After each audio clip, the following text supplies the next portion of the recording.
राहुरी तालुक्यातील ब्राह्मणी येथे किरकोळ कारणावरून झालेल्या वादातून 2 तरुणांमध्ये वाद झाला। यावेळी एका तरुणाने दुसऱ्या तरुणाच्या डोक्यात फरशी मारल्याने तो तरुण जागीच ठार झाला। ही घटना दिनांक 27 मे रोजी दुपारच्या दरम्यान घडली। याबाबत समजलेली माहिती अशी की राहुरी तालुक्यातील ब्राह्मणी येथील बस स्थानक परिसरात एक रविप्रसाद हेअर सलून नावाचे कटिंगचे दुकान आहे। दिनांक 27 मे 2026 रोजी दुपारी 3:30 वाजण्याच्या दरम्यान सुशील साठे हा तरुण त्या सलूनच्या दुकानासमोर झोपलेला होता।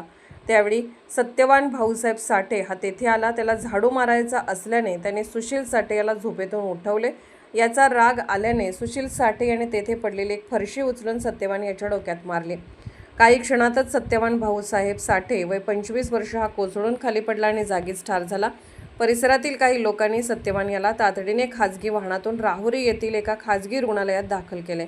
तेथील डॉक्टरांनी सत्यवान याला तपासून उपचारापूर्वीच मयत झाल्याचे घोषित केले। घटनेची माहिती मिळताच उपविभागीय पोलीस अधिकारी जयदत्त भवर, पोलीस निरीक्षक संजय ठेंगे, पोलीस उपनिरीक्षक समाधान फडोळ यांच्या पोलीस पथकाने घटनास्थळी धाव घेऊन घटनेची माहिती घेतली। घटनेनंतर आरोपी पसार झाला असून पोलीस त्याचा शोध घेत आहेत।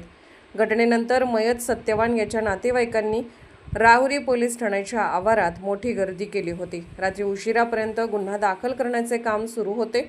मयत सत्यवान भाऊसाहेब साठे याच्या पश्चात वडील, पत्नी, 2 मुले, बहीण असा परिवार आहे। घटनेनंतर ब्राह्मणी परिसरात काही काळ तणाव निर्माण झाला होता।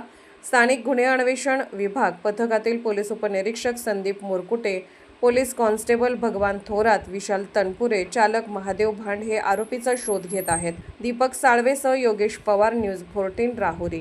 काय माहिती तुमचं? आमचं सत्यवान साठे काय झालं नेमकं? त्यांच्या मारामारी झाल्यावर बरं, याच्या आधी काही भांडणं होती का? तो कायम त्यांना मारायचा, मी त्याला मारीन।